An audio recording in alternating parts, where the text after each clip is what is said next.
Our next speaker is Stefan Molyneux. He is a philosopher, an author, a speaker, and a host of Freedom Radio. He's a strong advocate for nonviolent parenting. He has authored 8 books, and his essays have been widely published on libertarian sites such as LouRockwell.com. Freedom Radio has produced over 1,500 videos and 2,700 podcasts. Jeffrey Tucker of the Ludwig von Mises, I'm not sure if I'm pronouncing that right, Institute described Molyneux as one of the single most influential libertarian thinkers of our times. Freedom Radio was a top 10 finalist in the 2007 and 2008 Podcast Award in the education category. Stefan has interviewed Noam Chomsky, Zeitgeist founder Peter Joseph, psychological development and additional specialist Gabor Mate, developmental psychologist Alison Gopnik, child psychologist Peter Gray, Socratic journalist Jan Helfeld, Harvard economics lecturer and Cato Institute fellow Jeffrey Myron, and intellectual property attorney Stephen Kinsella. His videos and podcasts have been downloaded more than 65 million times. Stefan spent 15 years as a software developer, manager, and entrepreneur. Now a full-time parent and philosopher, Stefan speaks regularly at conferences all over the globe. He has appeared on numerous TV shows, including The Reason TV, The Peter Schiff Show, The Corbett Report, and Adam versus the Man. Please put your hands together for Stefan Molyneux. You're welcome. Thank you. All right. It's kind of late in the day. How's everyone doing? Do we need to move around a little? Get the blood flowing a little? You guys can hear me. I'd like to move around a bit because that messes up the camera people. Which way am I going? Well, thanks everyone for coming out. You guys can hear me okay? Yeah. So I was upstairs and somebody asked me today, they said, are you a men's rights activist? Which is something I'd actually not really thought about before. And what popped into my head was, it's like going to a doctor and saying, do you treat cholera? We take on all illnesses here if you're a doctor. If you're a philosopher, your enemy is evil. A lot of philosophers don't like to talk about it, but it is the case that your enemy is evil if you're a philosopher. And there is evil, of course, in what the men's rights movement is trying to expose and oppose. So I guess you could say, as a doctor treats cholera, I am a men's rights activist.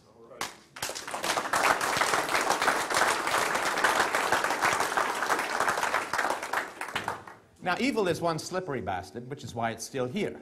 You know, it goes through the ductwork. It's like Ripley in Aliens, you know, like it crawls up your leg. It's in your jam. It's everywhere. And the real challenge of evil is that you can't ever really fight it. Because the moment everyone recognizes something as evil, it's done. The great challenge is in the definitions of evil and the communications of those definitions, which is what I'm going to talk about today. And by the way, I know it's been like a long afternoon of listening. Hands up, throw words out, ask questions. Let's make this a dialogue. Otherwise, I might as well be, you know, on YouTube, right? Where I look even younger. Try me in 240p. I'm like 28. It's beautiful.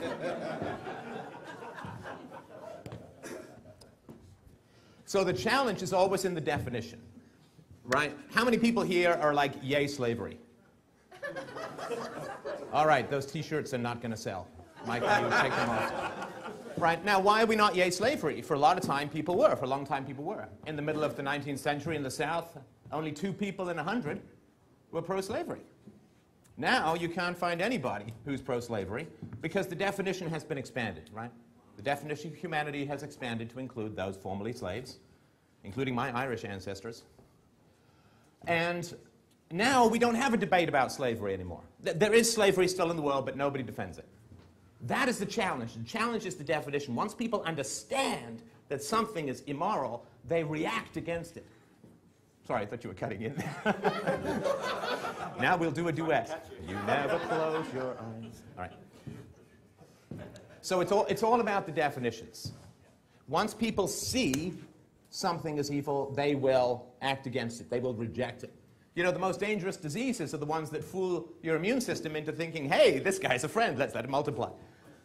Right? You want your immune system to say, kill, die, die, die, die, to everything that is going to kill, die, die you. I don't want to be overly technical. I'm not a doctor.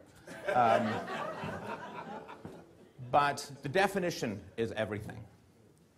So, when people talk about something like circumcision, doesn't sound too bad. Circumspect, circumnavigate, circumvent. I guess it's kind of a venting, right? But what we don't do is define it correctly. What's the correct definition? Genital mutilation. Genital mutilation. A little tougher to sell. Would you like your son to be circumcised? I don't know, maybe. Would you like your son to be genitally mutilated? What is this, the opening of a horror movie? You go for help. I'll follow the bloody footprints.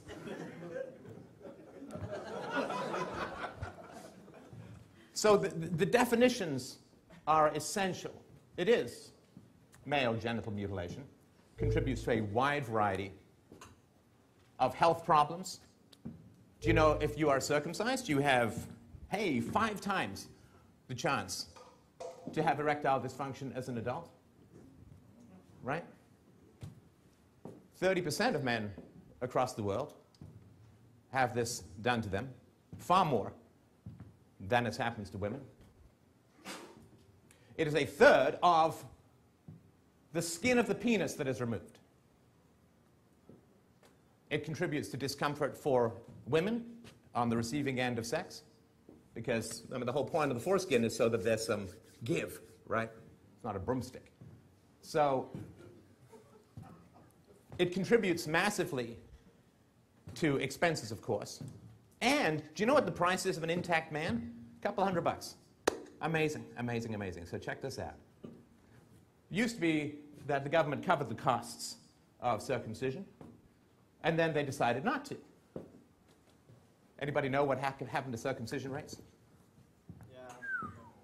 Yeah, they dropped by almost half. Because people are like, oh, $200? $200? Well, shit. I mean, I've got some standards, thank you very much. A lifetime of male sexual pleasure, 10% complications arising from this absolutely unnecessary hacking of a human being. No, that doesn't stir our sympathy, because you see, that's male pleasure. And if we train men to actually enjoy life, they're bad workhorses. And it was, you know, the Christian world was largely, it lay fallow for many hundreds of years. And then in the 19th century, this may come as a shock to most of the members of the audience, but sometimes men masturbate.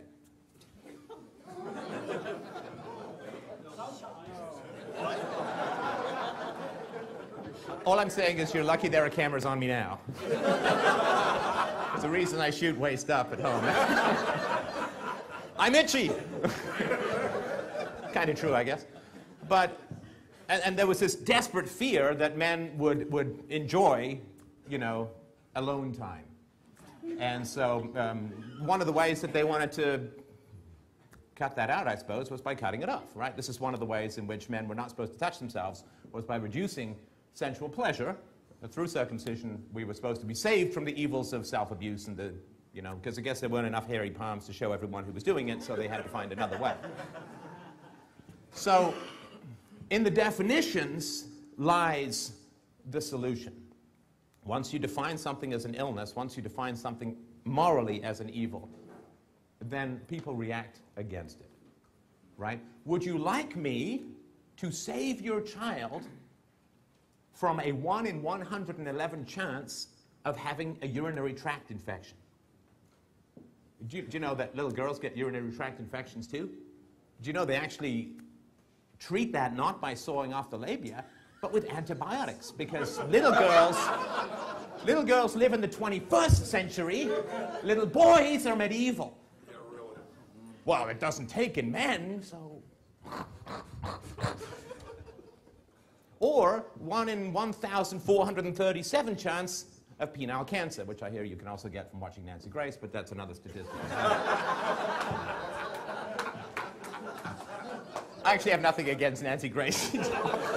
When I thought of penile cancer, I saw that some psychiatrist who's going to email us, I can explain all of that for you.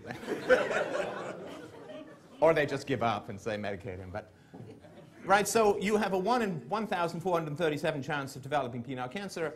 You can reduce that slightly if you get circumcised, if you get genitally mutilated. Anyone know odds of breast cancer for a woman? 1 in 8. 1 in 8. 1 in 8. You know, you line up 8 boobs in a row, one of them is going to turn homicidal. You've had those dreams, right? It's not... I was raised by a German mother, so that's 8 out of 8, but that's another story. But we don't, of course, say to little girls, well, we've got to remove your breasts because, right? Oh, but you see, babies don't remember it. Right. And similarly, you'll all hear feminists say, well, if the woman is unconscious when she's raped, she doesn't remember it. So what's the problem?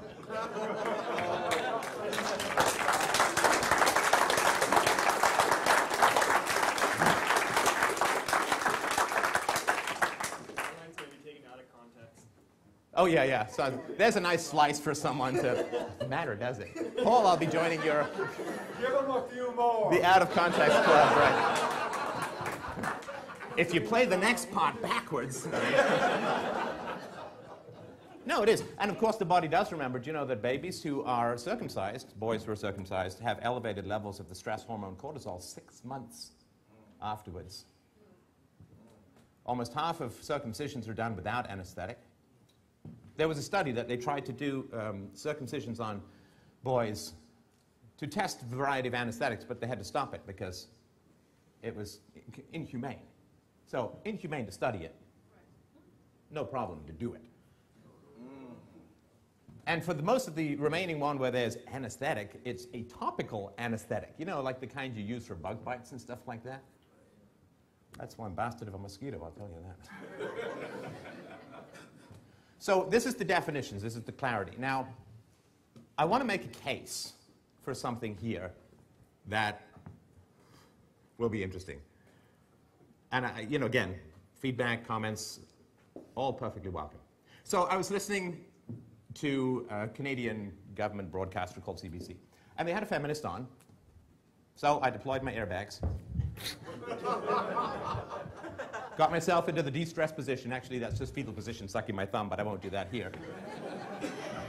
And I was like, okay, hit me. Hit me with the crazy. Come on, baby. And I'm telling you, she did not disappoint. Not even a bit. Not even a bit.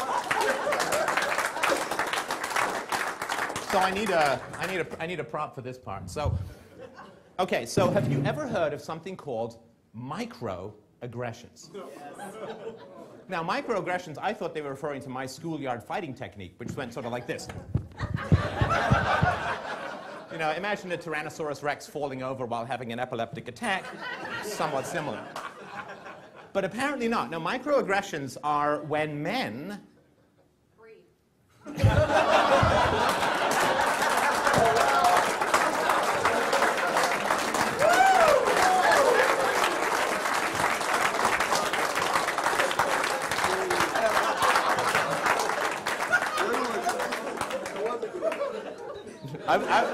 I was going to say fart, because sometimes it just feels like the same thing, right? Hey, all livestock fart. That's why we have global warming. But anyway, okay. So this is what is called microaggressions according to this feminist. Okay, now imagine like I'm in a subway, not the shop, like a subway car, right? Okay. No microaggressions yet? Wait. Wait for it. Wait. Hands up when any women feel aggressed against. Or men. Ah, there you go. Now, I've seen women do this in a skirt, and I feel quite aggressed against sometimes, especially if they've got a lady garden like a New York pizza slice. But anyway, okay, so that is microaggression. If you are a man and you apparently sprawl in a subway, this is a microaggression towards a woman, and she feels like very sensitive to that. And you probably have heard of the Yes All Women hashtag. You know, man whistled, a man made appreciative comments about the tight dress I was in, whatever, right? But that's just my hashtag. I don't know what the women are saying. But so these are the microaggressions that women experience that they're very sensitive to male aggression. Okay, you know, the best way to defeat idiocy is just listen to them and just repeat it back. And so I would like to sort of explain something about microaggressions, because in the same interview with this feminist, she said, well, men are just, you know, they have this aggression, this violence, this aggression, and women, we can't do anything about it. You know, the only way to solve this aggression is for men to discuss amongst themselves how to close their legs on a subway, how to not impose upon women, reduce the breathing that the lady talked about. And then men can talk about themselves, because where does male violence come from? Let's just assume that there's male violence. Obviously there is, not all men, but there is male violence. So where does it come from? Well, according to this woman, and this is a pretty common view among feminists, there are, look closely, like dust in the air, like dust in the wind, there are these male-only memes that float around the culture that are generated by men with no input from women. They float around the culture, and they go into your ears or up your nose, and they make you violent, right? So there are these memes, these ideas, these cultures that men inhabit men and make them violent. And women have nothing to do with it whatsoever in any way, shape, or form. Men have to solve it completely on their own. All right. Okay. So when I was studying, I have a master's in history, focused on the history of philosophy, and one of the great writers for clear thinking is Voltaire. I don't know if you've ever read him, but if you haven't, right after this talk, go read Voltaire. Now, there was a tradition that he was part of in 18th century France, which was like the blank slate of human nature. So, you know, they went over to the New World, they found all of these, quote, savages, right? And they then brought them back to the court. And a lot of people wrote about the view of the French court from a savage who'd never seen it before, and, you know, and it was one way that they communicated how insane and absurd the monarchy was. So I like the blank slate approach. Let's just talk about male violence from a space alien's perspective, right? So, woo, woo, woo, you know, we're floating through space, and you go, oh, we've got to go and check out Earth, mostly harmless, right? So we've got to check out Earth, and you go to Earth, you say, wow, there's quite a bit of violence here. Wars and predations and aggressions and all this, rapes and terrible stuff that occurs. Okay, where does it come from? This is where you can throw some stuff out. Where do you think violence comes from? I don't buy the human nature argument.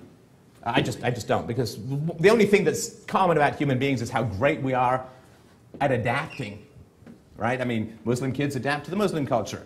Pennsylvanian kids adapt to Pennsylvanian culture. Amish kids adapt to... It's like saying what is human nature is like saying what is the shape of water. Well, it depends what you pour it into. It adapts to that, right? So where do you guys think violence comes from? Frustration, last resort of powerlessness. Last resort of powerlessness. Whoa! I'm being aggressed against by this bastard now. All right. What was the other one? Fear. Fear? Yeah. I'd say childhood experiences. We'll be coming back to you, young lady. All right. Okay, yeah, so you would do the research, right? And you would say, well, where does violence in human society come from?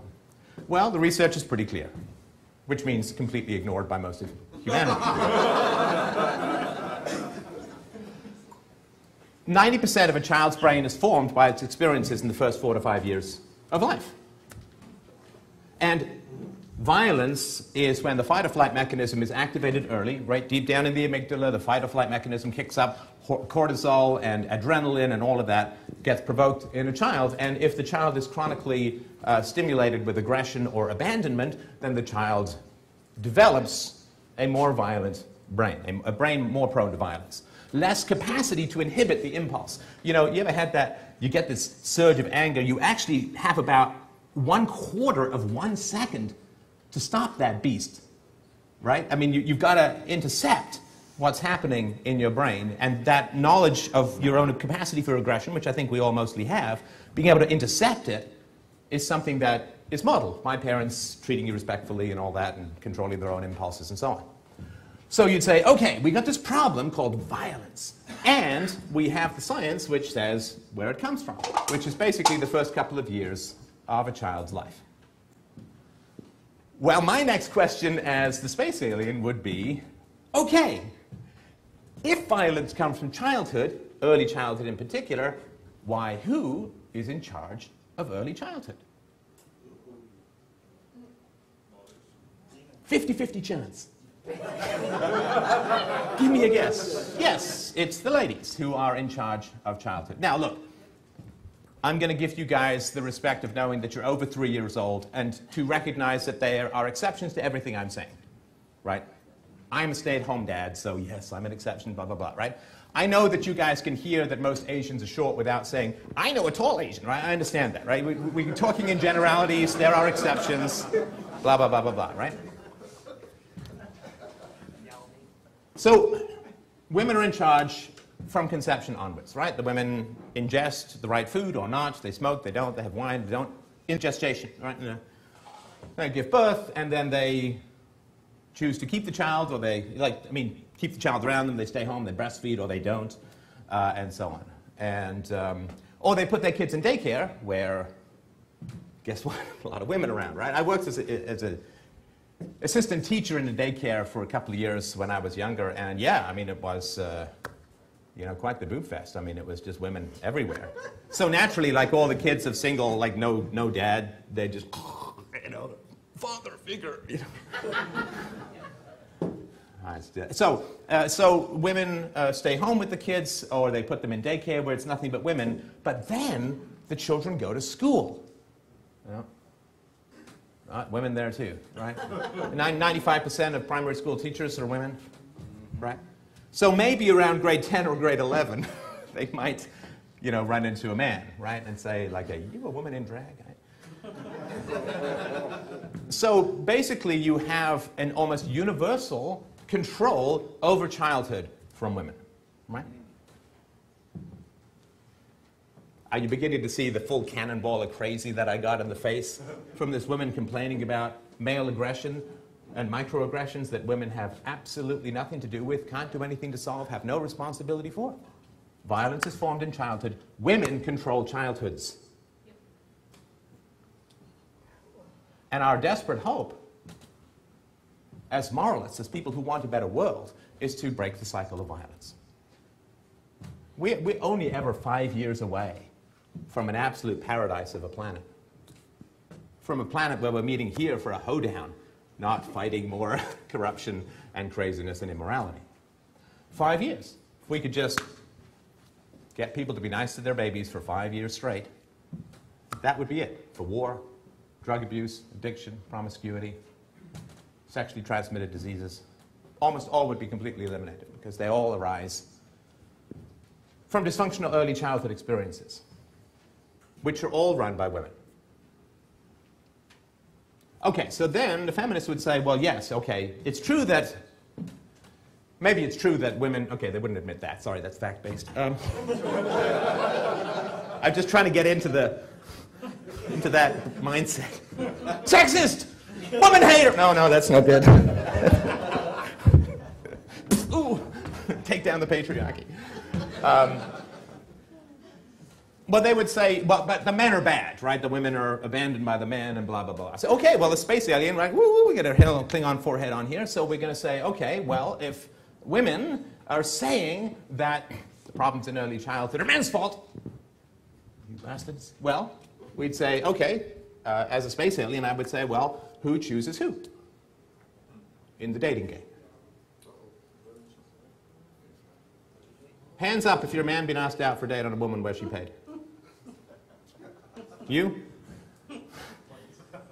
I need you to take off your pants, sir.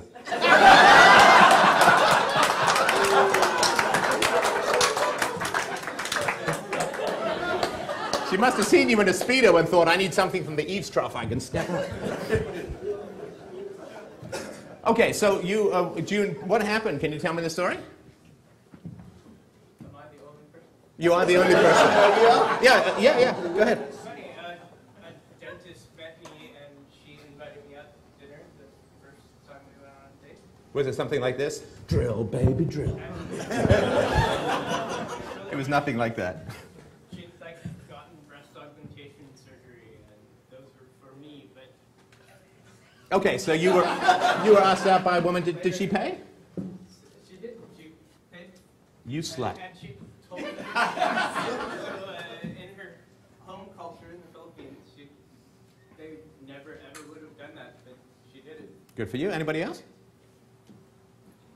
Yes, sir. All right. Give us your secrets. How are you a man whore? Tell me.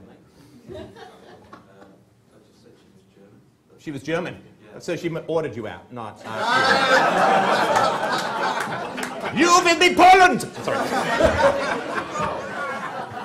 Call me Mistress Panzer. Sorry. Feeling about it with hindsight, but actually, it was, I see it now that she was trying to assert authority over the relationship right from the beginning. Yeah. Okay, so how did it work out with the dentist? We dated for like 9 months.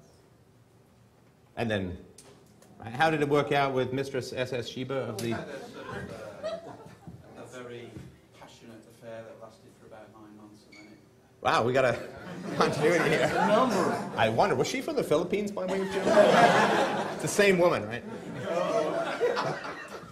All right. So, I mean, it's 1 or 2%, and studies show that about 95% of the time men ask women out, right? Women make themselves look attractive, and again, I'm generalizing, but women make themselves look attractive in the hopes the man will ask them out, and they get to choose from the waving, grabbing penis things around them, right? Eeny, meeny, miny, right? So this is the goal, right? This is what happens. Now, have you ever been? I mean, once in my life, I was like, a couple of employers wanted to hire me at the same time. Have you ever been in on the receiving end of a bidding war? Yes. Yeah, it's sweet, right? Yes. Oh man, you just wake up like you're floating on air. You're like, they can't do anything wrong. You know, you don't need to shower anymore because people want you. It's great. You don't have to show up to work in pants anymore. I mean, I hear you, brother. I'm there. It's a beautiful thing. It's a beautiful thing. You know. Oh, I'm needed, baby. Right, so I actually had this once. This is back in the dot-com days in the 90s. I was in a bidding war, and it got to the point where people were like, I'll pay you $150,000 a year for 3 days' work a week. And I'm like, no, I'm going to write novels, because that's where the money is.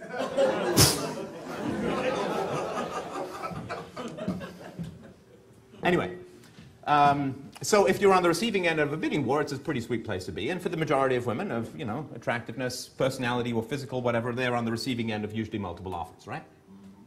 And this is always confusing to me when women complain about the men that they have. Because, well, you get to test drive, right? I mean, for years, you get to choose from a variety of cars. You get to test drive cars for years. You finally pick a car that usually pays you to buy it, and then you get to drive the car, and then you say, this car sucks.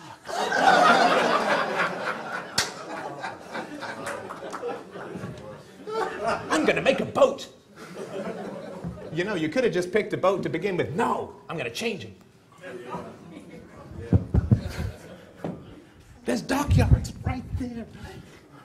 So, if women choose the man and get to test drive the man and get to marry the man and stay with the man and have children with the man and so on, it's kind of specious to say, well, all the problems in my life arise from this guy.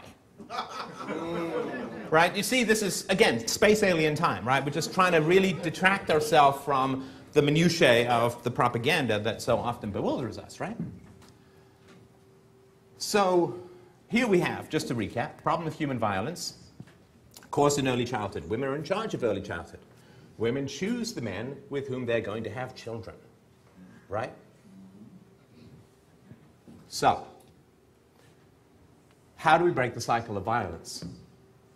Lecturing men is ridiculous. I mean, factually, scientific. Lecturing men is ridiculous. There is zero patriarchy for children. Right? Again, give or take, right? But this is why when women are complaining about microaggressions and women saying, well, we have nothing to do with the cycle of violence. There's nothing we can do. You men got to work it out amongst yourselves. It's like, we need the space invasion just to, you know, Klingons to come down and say, here's the facts that we see from orbit because you all are confused down here. A study was recently done. So a psychologist went and he said, I'd really like to study verbal aggression within the household. Right? I'd like to shake this bottle and open the top. So he went to daycares and he asked the parents, they were all women, right? I think there was one man. But he asked the parents, says, do you yell at your children? And they all said basically, yeah. Yeah, hell yeah, right? They make me. And so what he did was he put little recording devices on them. You know, like he's some stalked man. He puts a recording devices on them. And then he just said, you know, just turn it on, record, you know, every day for a week. And then he got them back, right? And he also asked them some other questions. And so there was one man out of the many men. It's all women, basically. And the women said, yeah, I yell at them. I guess I hit my kids maybe 18 times a year. You know, whatever, right? So he got the data back. And this is middle class. This is not like right down in the dregs. This is like middle class, you know, comfortable and all that kind of stuff. So this is probably less than it is in reality. Anybody want to guess, instead of 18 times a year hitting children, what does anybody want to put a finger on the number at? 900. We got 300. We got 900. We got 900. I haven't had enough coffee to do whatever those guys do. The white wrap of livestock sales. 900? It was 932. Wow. 932 times a year. Does anyone want to guess the age ranges of the children? I can tell you this, it was not 18-year-old sons. Yeah. It's one thing to do this, it's another thing to do this. Right? I remember my mama yelling at me when I was like 17. Like, remember all that food you gave me? It's coming back.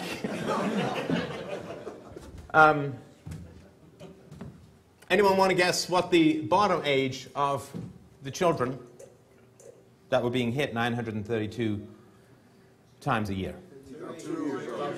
Lower, babies. Lower. 7 months. 7 months of age. It's not even teaching anymore. The kid doesn't know what's happening. All it is abuse.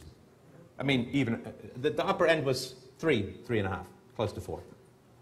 7 months to 4 years old. These average American women were hitting their children 932 times per year. We also know women hit sons 2 to 3 times more than their daughters. Why was that only for women? Did you test against men for the same? This is just the people who were at the daycare who the man had access to, the psychologist. He's been on my show explaining the experiment. You can look at it more. Oh, by the way, Freedom Aid Radio, not Freedom Radio. Although that would be cool. So, like, I really want to... I can't reinforce this enough. Again, I know super smart crowd and all that, but I really want you to get the insanity of this. Right? So women saying, well, men have to just deal with their weird aggressions. We have nothing to do with it. We don't know where it comes from. We're helpless. Helpless, I tell you. Right?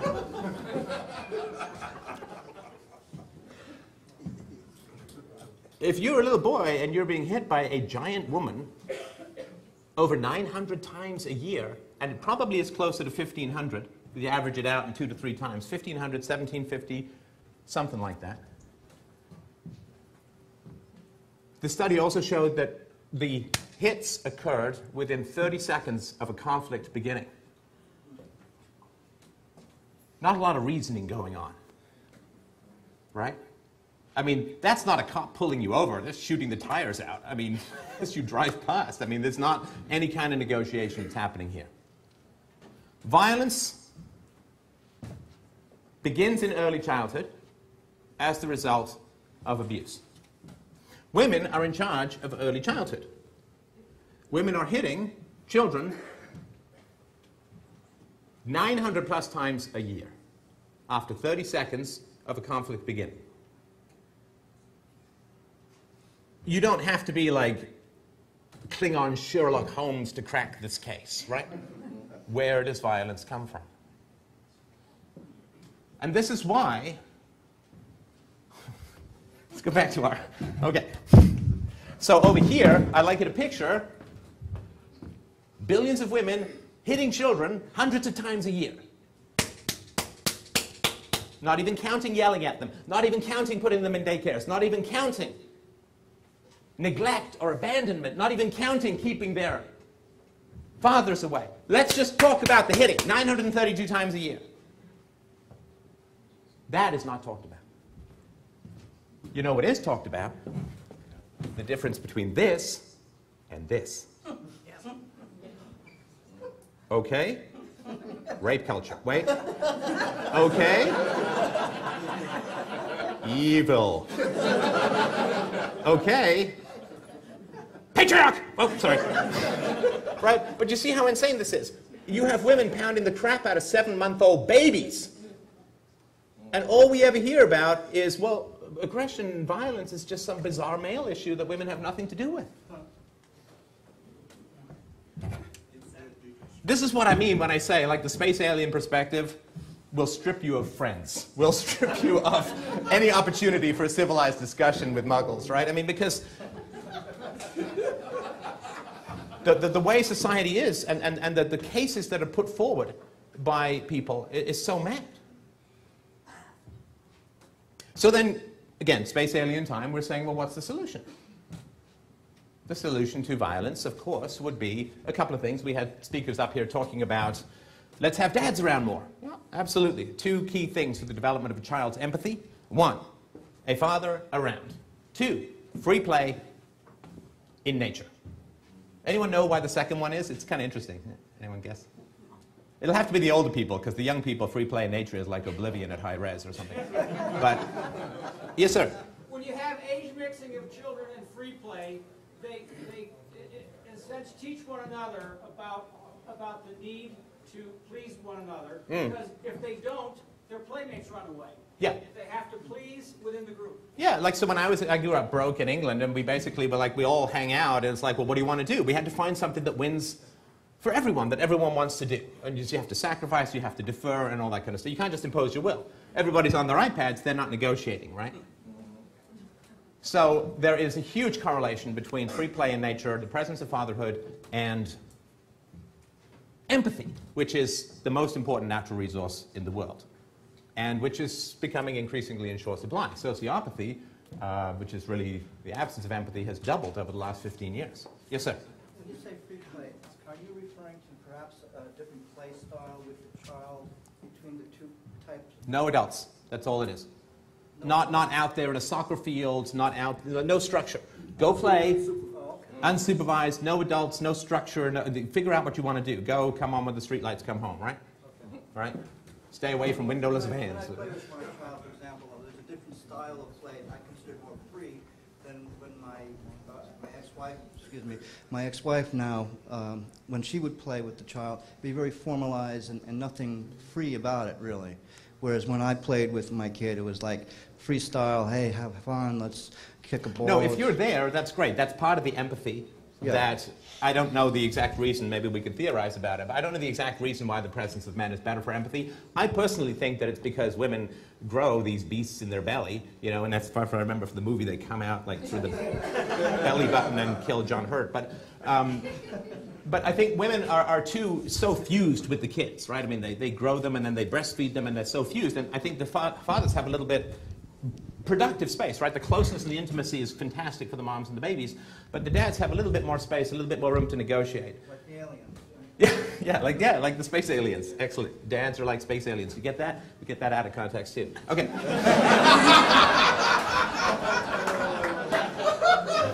And if you're John Hurt, you're toast. Yeah, go ahead. Do you know if there's any research on the effects of helicopter parenting that many women today are engaging in on the ability for children to engage in free play? Yeah, I mean, there's a lot of effect. I mean, it generally provokes passivity and, again, a lack of negotiation. You know, children are much safer than they used to be out in the world now. We have all of these weird ideas, right? Like, if the kids are out playing in the neighborhood, that's dangerous. No. That's not statistically the way it is. You know, if they're going to be attacked, it's going to be somebody in the family. It's going to be somebody who's a friend. It's not going to be some guy in a windowless van driving. We have to keep the kids home and safe. And that way I know where they are. Where the moms are hitting them 932 times a year. I need you to be safe. Don't go out. We need to give like micro tasers to kids or something like that. Anyway. But yeah, I mean, so the violence is occurring within the home, you know, violence has been diminishing in a lot of ways. There's some arguments, a variety of arguments as to why that is. I think some of it has to do with the fact that kids are put in institutions, which is bad in a lot of ways. Like children put into daycare before the age of 4 for more than 20 hours a week experience exactly the same symptoms as maternal abandonment. Right? And so you get this radical attachment disorder, which creates instability, neediness, aggression, lack of compliance, and all those kinds of things. And so, but at least in those institutions, they're not getting hit 932 times a year. No, I think in general, I think for the again, U.S. schools a little different, right? Because I know in U.S. schools, a lot in the South schools in particular, corporal punishment is still acceptable. I think it's 18 or something like that states. But in most daycares, at least none of the ones I worked in, I mean, you couldn't, right? Not that we were all dying to anymore. But you couldn't, right, attack the kids that way, so they would be hit a lot less, and that may have had something to do with it. Was there another question over there? Yeah. Yeah, hi. Being the daughter of a single mom and just reading about, just having worked around single moms and just reading about what they deal with, they just have so much stress. Yeah. And I think an important factor in your discussion is just when you're a mom and you're around, you know, your child all the time, and you're around a small child, and it's just very, very stressful. And, you know, I've just done some reading about, like, there's articles about, you know, single moms and stress and all that kind of stuff, and they list all the things that can ease the stress in a single mom's life. And I go on down a list, and I'd read and read, and not one of them mentioned anything about involving the father. And it's like, why? Because the father, you know, is, you know, it takes two to tango, and the father ought to be there. He ought to be, well, responsible. No, but it doesn't take two to tango, because women choose mates. Right. Again, if there's rape, that's a whole, obviously a different situation and so on. But so first of all, it takes two to tango. Yeah. Women still are in the privileged position of choosing from a variety of suitors in general. That's the first. The second, the stress argument bothers me. And, you know, you could be correct, but I'll tell you why it bothers me, and we can certainly open it up to discussion. There's no stress defense for hitting your wife. Right? You don't just say, well, boy, she was nagging me. You know, man.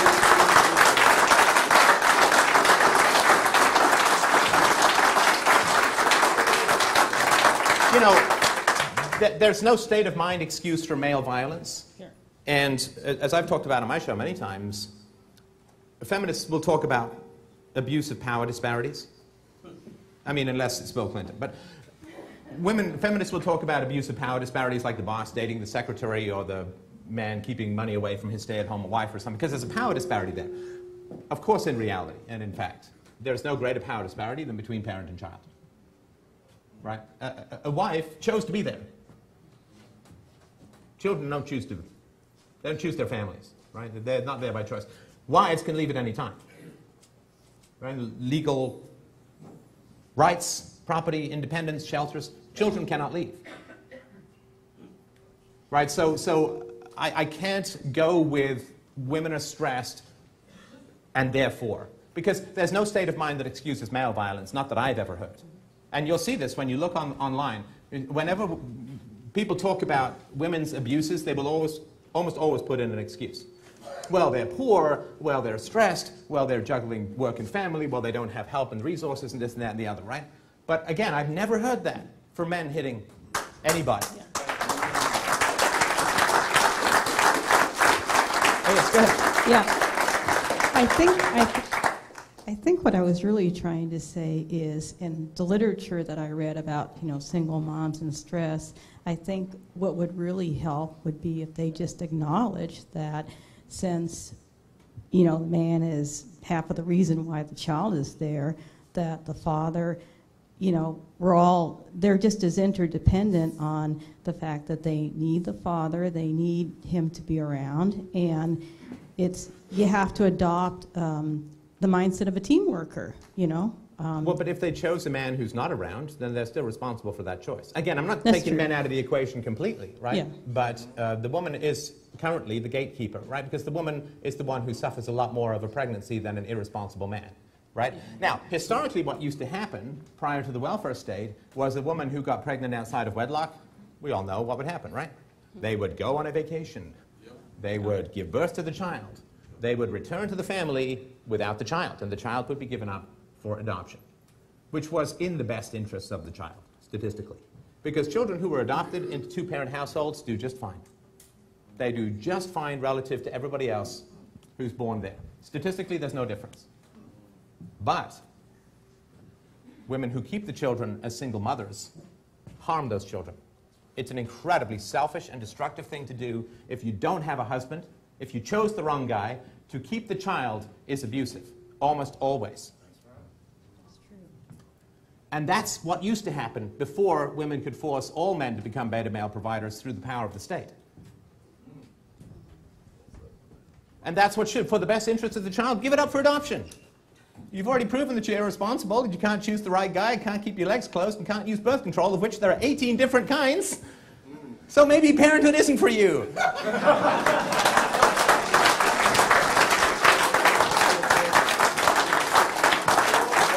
I mean, at least yet. Work on tying the shoes. Yes, sir. So bringing your talk full circle. Oh, we're not done yet, brother. Circumnavigating. You hold on to those splatters while I'm close to them. Go ahead. What I'm wondering is, I've looked for a study like this, and I haven't seen one, but it certainly makes sense just from observing different countries in the world. I'm wondering, is there any data looking at the amount of violence in a society, particularly male violence, military aggressions, things of that nature, and circumcision rate?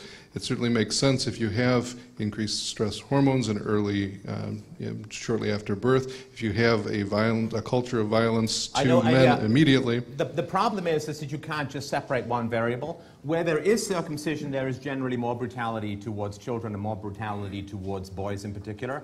So you can't just look at circumcision and say it's not like everything's the same but circumcision. It's a symptom of a wider disregard for the thoughts and feelings of men and boys. So certainly you can, I've been reading an audiobook by Lloyd DeMoss called The Origins of War and Child Abuse, which is available at freedomainradio.com/free. It's a free audiobook, and that's where he talks about how war comes directly out of, and it's directly correlated to levels of child abuse. So I think accepting that circumcision is male genital mutilation, it's certainly going to be part of the fire that burns the world. Listen, I just had a look at my speech notes. We're only half done. No, I'm kidding. I got 5 more minutes. It's good stuff. Anyway, the end. Q&A?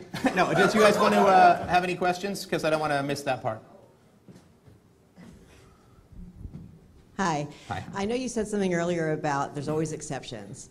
But as a licensed daycare provider for 25 years and foster mom for 10 and a loving and nonviolent mother, I just want to acknowledge that there are moms that don't hit children, and there are some excellent daycare providers out there. Absolutely, yeah. I'm married to one. We've never raised her voice, we've never punished, we've never hit, and she's a fantastically wonderful child. When you don't have violence, you get creativity, right? And if you don't have, well, I'll hit my kid, then you have to figure out creative solutions, as you know, right? And that's a lot more fun as parents. Why are single moms so stressed? Well, if they're hitting their kids 932 times a year, the relationship sucks. They have no authority. They only have force. That's a very stressful situation to be in. You're constantly playing whack-a-mole. Turns out in the study that the behavior that the moms hit the kids for was resumed in less than 10 minutes. Less than 10. It doesn't work. All it does is vent the sadism of the moment. We had a question? I'm Taylor. Hey. I was curious. You got to do some Barry White for me, man. That's a beautiful voice. I get that a lot. The sound of rock and roll. You're going to make me burp with that bass, man. It's testosterone. There you go. It's a wonderful day in the Like this. patriarchy. Now, I was curious with circumcision, is there any data that shows the percentage of circumcisions that are seriously botched to the point of urinary or erectile dysfunction? Thank you. I do have those numbers. Just come to me afterwards. I normally do this with a PowerPoint, but I consider PowerPoint for the week, except for everyone else who did PowerPoint today. But no, just I'll get you those numbers afterwards. But it's not insignificant for sure. Yes, sir, in the back. Hey, Stefan. I have a question. I am also against, I don't have any children, but the things that you talk about child abuse really makes sense. I think it's wrong for any type of spanking, you know. And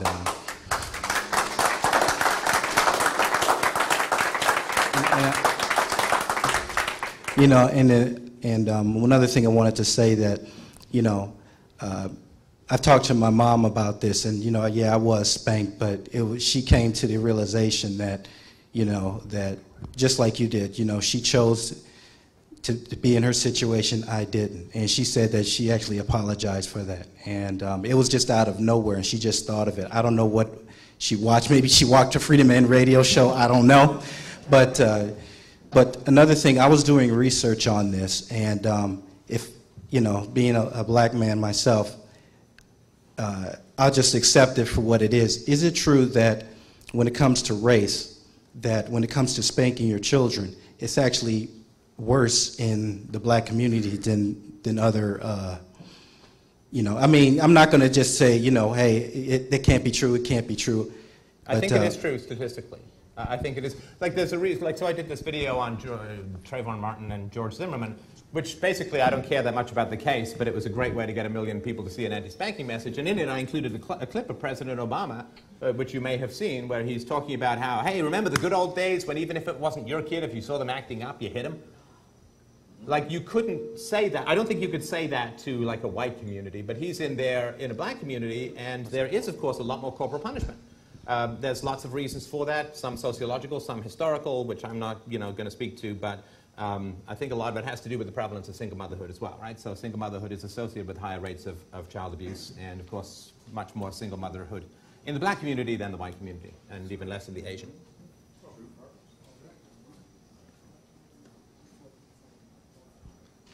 So on the subject of circumcision, feminists often say, my body, my choice. At what age do you think someone should be allowed my body, my choice? Yeah, I mean, if it's a spleen that they're talking about, that's one thing, but that is a human life in there, and I think that should have a say as well. But as far as adults go, I mean, I think we already have laws in place for that the age of consent for medical procedures is, I think, 18, and maybe it's 21 in some places. But yeah, hey, if you want to go hack up your penis when you're an adult, you know, I mean, idiot, but go, you know. You know, then it is your body, your choice, but you cannot make that choice for newborns. And it is symptomatic of the degree to which the idea of simply asking children what they want when they get bigger and deferring to their choice for men still remains somewhat incomprehensible to a lot of people. Like, why would the man have a say? It's his penis, but it's our culture. That's the kickoff to the cycle of violence. How are we going to have soldiers? Yeah, how are we going to have soldiers if we don't brutalize kids? Yeah, there's a reason why men are hit more times than women, because women need to train warriors to protect the tribe from blah, blah, blah, right? It's essential to the civilization system. I mean, well, you know. Child abuse and civilization, you know, I think true civilization is not that, right? I mean, we were talking just at the very beginning about the extension of human rights, human principles of morality to formerly ignored groups of society, you know, whether it's minorities or women. Well, the last one is kids, right? I mean, the last way we need to extend ethics is kids, right? You say spanking, it's just hitting. It's kidnapping and hitting because the kid can't leave. It's assault.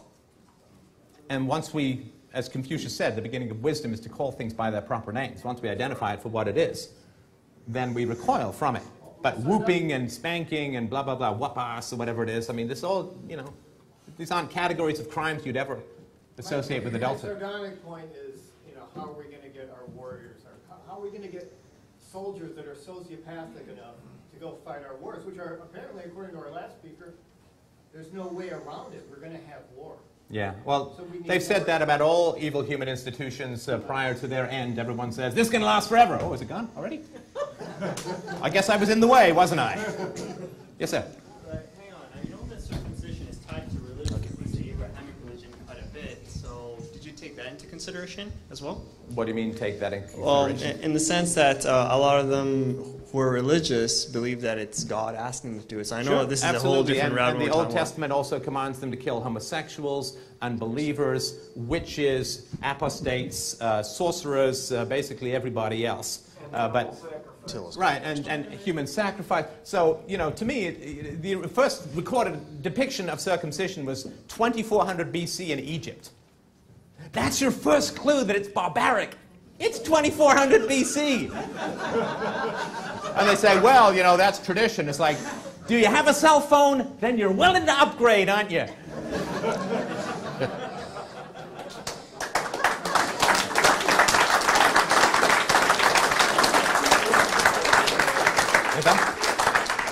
Stefan.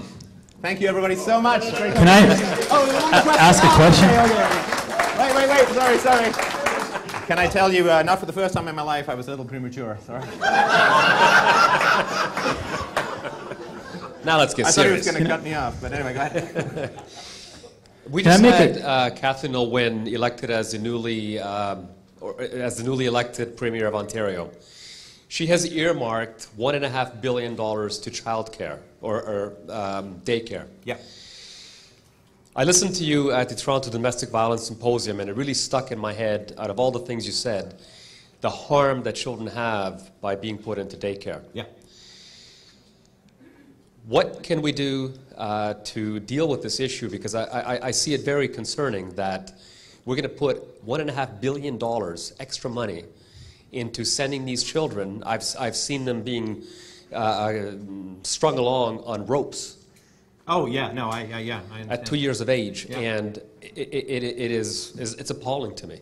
No, but it's good for the government, right? Because if you get women to go into the workforce, you can tax them, right? You can't tax moms, right? So if you get women to go into the workforce, then you can tax two new groups of people, right? You can tax the women who are now working, who formerly were providing childcare, and you can tax the childcare workers and get them into nice unions that will always vote for a bigger government and blah, blah, blah, right? So it's a great investment on the part of the government. Just as usual, it's at the expense of children. So much of what we do in society, from the national debt to wars to the family court policies, is at the expense of children for the sake of irresponsible adults. And we don't have a society as yet where the interests of children are put first and foremost. It's just a Hallmark card we look at and then throw in the shredder, right? But if we were actually to realign our society and put the interests of children first and foremost and think about that every time we tried to make a social decision, then we would say, well, what do children need? Well, they need their moms or their dads, but, you know, mom counts with the feeding bag, so it's usually better for them to be closer. And so we want moms home with their children. And so we would try and figure out a society which would allow for that. And I'm a big one for social shaming, social negative consequences is, to me, the best way society should be organized. And when we get this everything goes, single moms are heroes, everyone's fine, everyone's great, we end up with this multiplicity of rules. There's an old statement which says when you get rid of the big rules, you don't end up with no rules, you end up with an infinity of tiny rules. And the big rules are we should be responsible for our children, we should be responsible with our sexuality. We should have children in a committed pair-bond relationship, and we should not have children outside of that. And if we make a mistake, and mistakes happen, then we should give the child to people who can raise it in the best way for the child. Now, everything which furthers that end, to me, would be advantageous to society, but people who are irresponsible always want to escape the consequences of their irresponsibility. That's what we like to do, and with the government, that gets to be hellishly easy, I think. So I think that there's a variety of policies which could be suggested, but I think that would be first and foremost. In the best interest of the child should be a motto tattooed on our hearts, not bullshit said by the government that they never follow.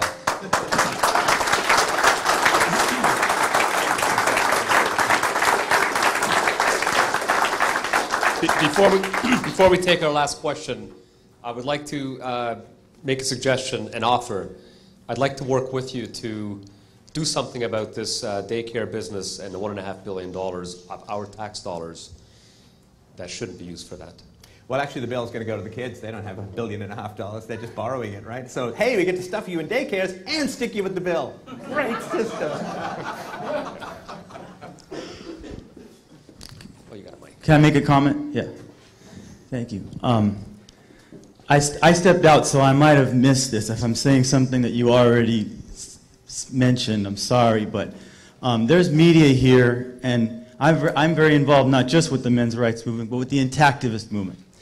And I think this is important to say because the American media tends to never really do their research on circumcision outside what you read in the U.S. from the American Medical Associations and groups like that. Yeah. And that's where they get their information. Of course, the American Medical Association is profit-based, and they make a tremendous amount of money off of circumcision. Recently, I think media and everyone else here needs to know that recently the Council of Europe, which is even larger than the European Union, has about twice as many member nations, and is commissioned specifically to address human rights. They held extensive debates and reviewed extensive literature on things like the trauma that it causes to children, as well as the loss of sensitivity, and all kinds of things about these so-called benefits and all that. And they have voted that it violates the child's human rights. Yep. And in fact, that it isn't comparable to female circumcision because there's several different types of female circumcision, one of which is the removal of the clitoral foreskin, which is anatomically equivalent to male circumcision. And the media needs to know that when you write stories on circumcision, because the Council of Europe's decision was backed by pediatric associations all throughout Scandinavia. The top pediatric medical association in Germany backed them up 100%. And this is not a fringe group that's out there against circumcision. It's very real and something we need to look at. This is, from a moral standpoint, it's such an easy issue that it takes a massive amount of propaganda to ignore the basic fact. It's the initiation of the use of force against a helpless and defenseless infant. You know, my argument is basic. Is it healthy flesh? Then leave it alone. Yes, ma'am. Hi, Stefan. My name's Janet Bloomfield. I have 3 children. I have never hit them ever once. Yay! Good job. I actually don't believe in punishment of any kind. I believe in letting them learn. You want to throw rocks in the air? Well, go for Mama's it. nimble. Mama's nimble. Yeah. Bullet time. I was raised by an extremely violent mother, so I had to learn how to be a parent. And I found Dr. Sears and attachment parenting. What do you think of that philosophy? I think that whatever contributes to a closer bond, to an empathetic bond between parent and child, is the best shield against aggression. Aggression results when you dehumanize whoever it is. If you empathize with that person, you would rather hit yourself than hit them. And I just want to support you in saying that when there's no violence, creativity emerges. That's my kids, all 3 of them. They're just fantastic. And I'm constantly getting compliments on how well behaved they are. And it always... it's weird. I'm getting congratulated for not beating the fuck out of my kids. Like, isn't that just a basic... it's tragic. Shouldn't people just know that? Yeah. Well, I just... Anyway, my point is for people who are looking for guidance for how to be the kind of parent that doesn't need to resort to screaming and yelling and punishment, Dr. William Sears. He is an absolutely fantastic resource. He publishes books. Anyone who's expecting a baby, look for books by Dr. Sears. They're a wonderful place to start, I think. So I'll just finish with one story and then we'll end. So my daughter is 5. I guess 2 stories. So I bit my tongue the other day. And she looked at me and she's like, "Oh, Dad, I felt that in my own tongue." Right? Which is the implantation of mirror neurons, which means that she empathizes with somebody else's experience to the point where she feels, and it's like, great, my job is like mostly done. Like 90% of parenting is the first couple of years. And so she has the empathy. I now no longer have to worry about her ever being cruel. The other day we went to a play center, and I don't know why I don't have a lot of hair, but last time I was at a play center, I was kind of inching my way down the slide, and I hit something metal, and basically it was like an airstrike of lightning going through my body, and it scared the crap out of me, almost literally, actually. So, oh, there's been an accident in the slide, some bad kid. And anyway, so I didn't want to do it again. And so the next time we were at that play center, she said, "Dad, I know you're scared. I get it, I understand. Like, when I fell off my scooter, I was scared too, but you remember what I did?" I'm like, "Oh no, I know." You're 5. Get in line. What she said, I went back and I did my scooter again, and you encouraged me to do that. Remember?